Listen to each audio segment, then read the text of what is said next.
Please, I can't sleep.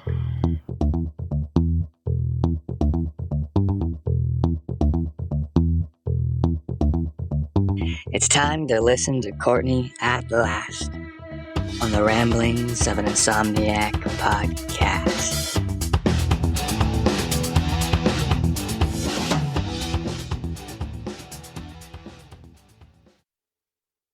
Hello, and welcome to another episode of the Ramblings of an Insomniac. I am Courtney, and hey, another disclaimer right from the get-go, yet again, full of snot and been crying. So yay! Woo! Another episode of me sniffing and crying and being a babbling idiot for the world, for the public. But again, I try to do this not so I can gain sympathy or get attention or be some irate, crying liberal on social media.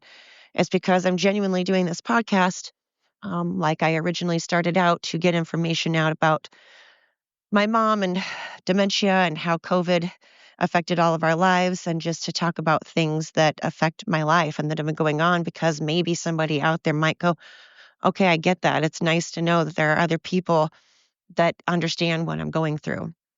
And so I'm not trying to be all, Dear Diary and be one of those crying idiots on social media.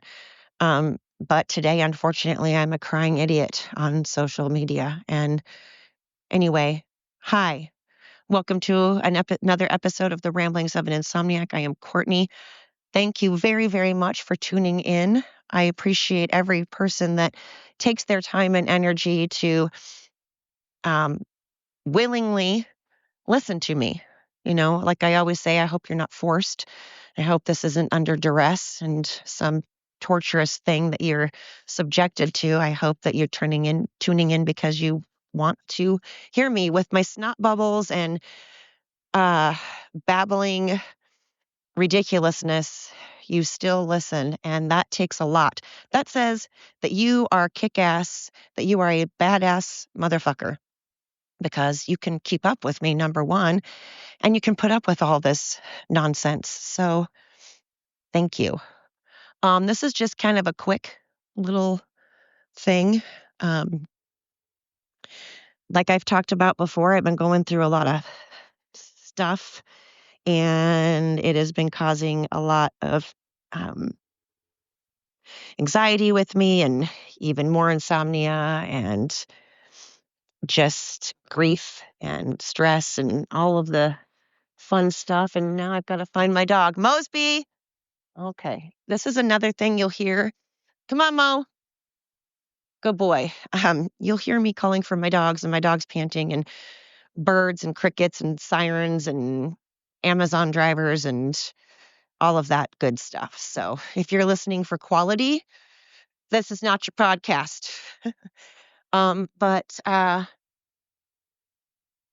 again, this is kind of quick because I just wanted to point out that if you are a person that is going through a lot of trauma and stress, and you are a parent, and you have more than one child, I have unfortunately made the stupid, bad mistake of venting to one of my children about their sibling and basically getting them involved in my drama as if they're a counselor. And that's fucked up and that's shitty. And your child is not your counselor. And they don't need the stress at all. And they don't need to be pegged between their sibling and their parent. And that's not what I was doing. I wasn't trying to pin one against the other. I just, right now, don't have a lot of people. And I just called out of frustration, and also just to kind of warn them that they should be aware of some things. And I wanted them just to be aware of some things. But then I also vented. And that's just not good parenting. And it's not fair to the other person to add stress and trauma into their lives. I'm just losing it right now.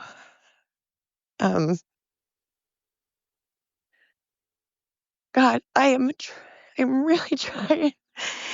I feel like I have been trying my whole life to make things okay for everyone else. I'm such a huge fucking enabler. I really am, and that's my fault. It causes me a lot of fucking unwanted or needed side effects. And then everybody blames the enabler because, of course, I'm enabling and that's my fault. But that doesn't make the other things okay.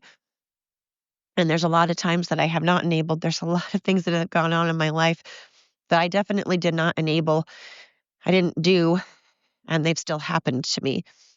But I tend to enable not everybody in my life at all, but my children and my partners.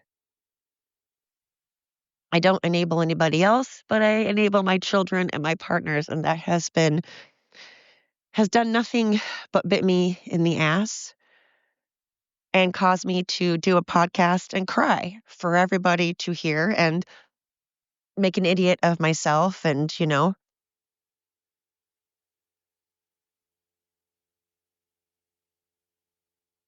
I just am not proud of the fact that I've involved my older son, and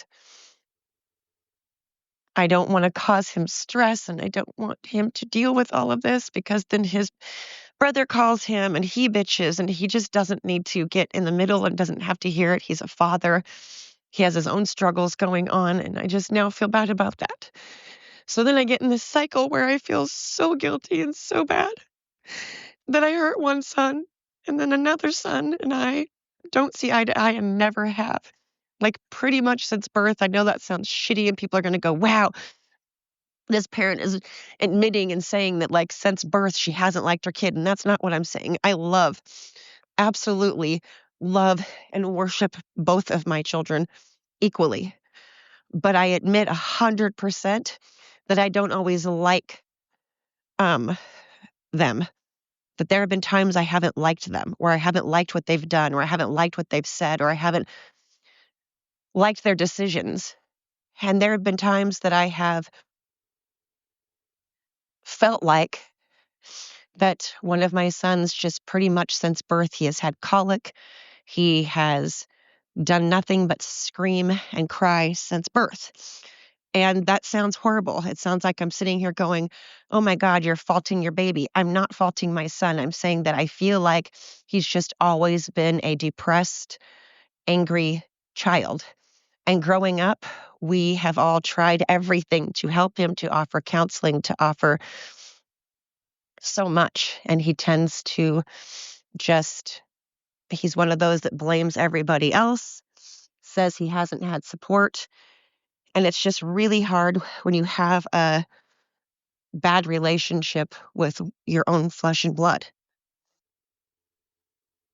And you're already going through stuff with your partner, and we're all just agitated. And then you have it in the air.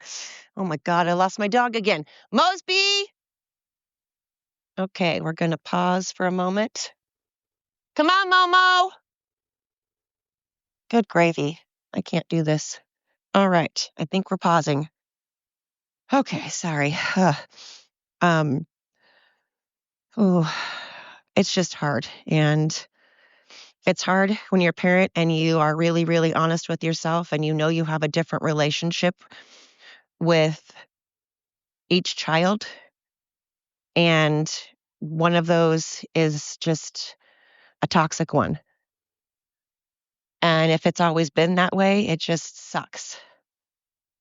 Because again, when you're a parent, and I truly feel like when you're a mom in particular, I'm not saying that dads don't have a bond with their children. I'm not putting down dads. Dads are important and amazing. I'm just saying when you carry a child in your body and you give birth to that child, you're going to have a different relationship with them than the father does. I'm not saying a better one or anything. I'm just saying it's different, Sorry, I have to blow my nose. So just a second. Oh, my goodness. Sorry, guys. but it's just different. It's a different relationship. I'm not saying it's like,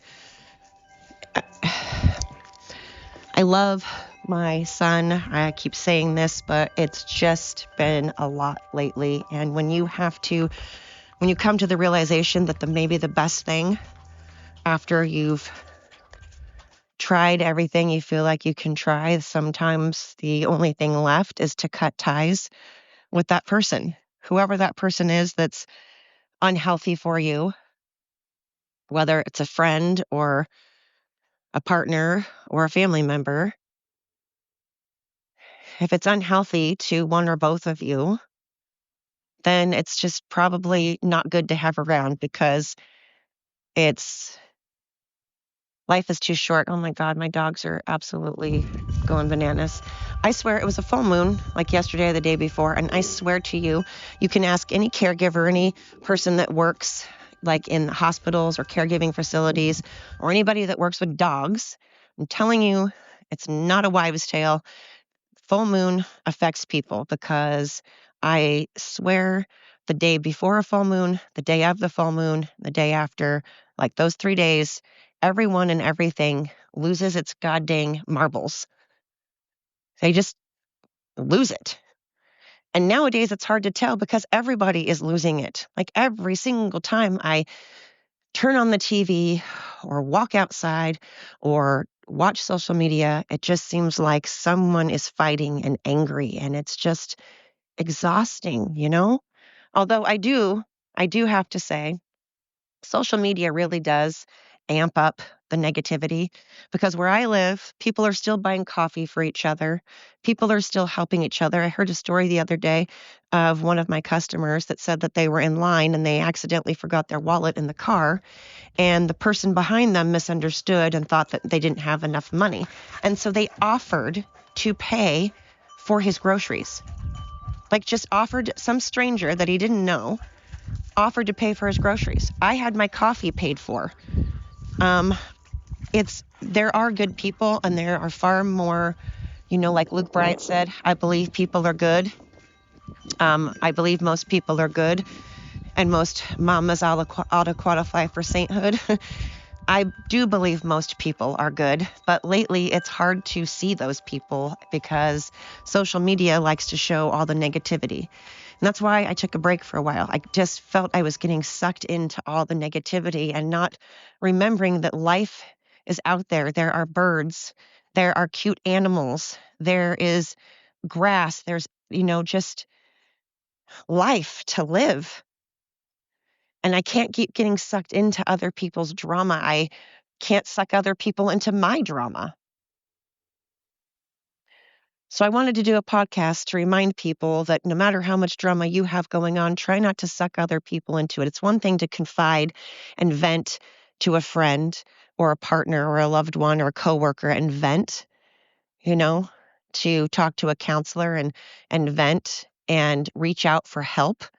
Getting help and venting is okay, of course, and healthy and necessary.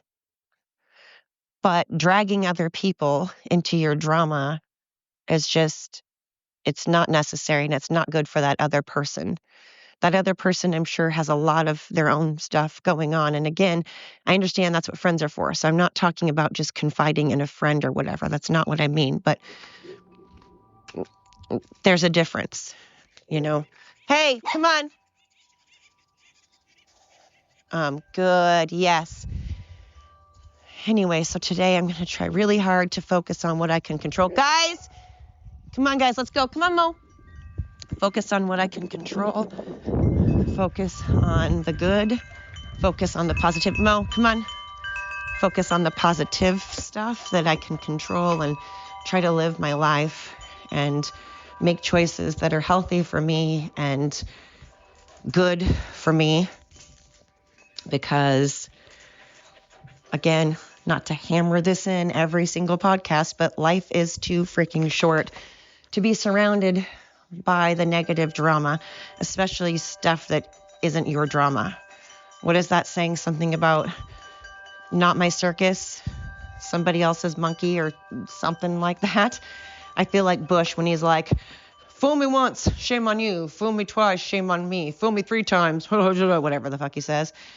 So the saying about the monkeys in the circus, not my monkeys or whatever. I have to kind of keep that in my brain because I just am going to go crazy and I don't like who I'm becoming or who I've been. And I've never considered myself a frail person. And that's what I'm becoming. I'm like that dog that has just been kicked and kicked and kicked. And you're just like, fucking A, I'm just staying down. That's never been me and that's becoming me. And I don't like it. I am not someone that allows themselves to be kicked and kicked. And I'm not someone that allows themselves to be treated like crap. But I have been lately, and it needs to end. So I'm trying to make healthy choices, and I hope you guys are too.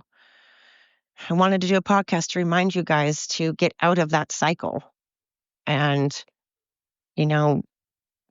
make the change that is healthy for everyone. Because sometimes you making a healthy choice forces someone else to make a healthy choice and look at themselves, and maybe you not enabling them will help them be stronger and grow and be better. And then maybe your relationship will be better down the road after you've both had that time. But being an enabler is just a whole thing. And it creates a lot of problems for not just yourself, but everybody else. But it is a lot easier said than done, so I get it. Everything is easier said than done, right? Most things are easier said than done. It doesn't mean we shouldn't do them, though. It doesn't mean we need to keep doing the same thing just because it's hard or scary or difficult, Sometimes life is hard and scary and difficult, and we need to just get through it. So again, like I always say at the end of every podcast, and I'm going to keep saying it at the end of every podcast because it's so important and it is so true, cliche or not, it is so true and important. Stop and take that breath. It's like the episode of Scrubs where JD gets all annoyed because Elliot always just seems in control, and in really stressful situations, she can really navigate them very well because she stops. She said the key is she stops for a minute and really takes that breath in through the nose and out through the mouth. And it just kind of stops things for a second. It slows things down just enough where you can pause and go, okay, what next? What can I control? All right, here's something I can control.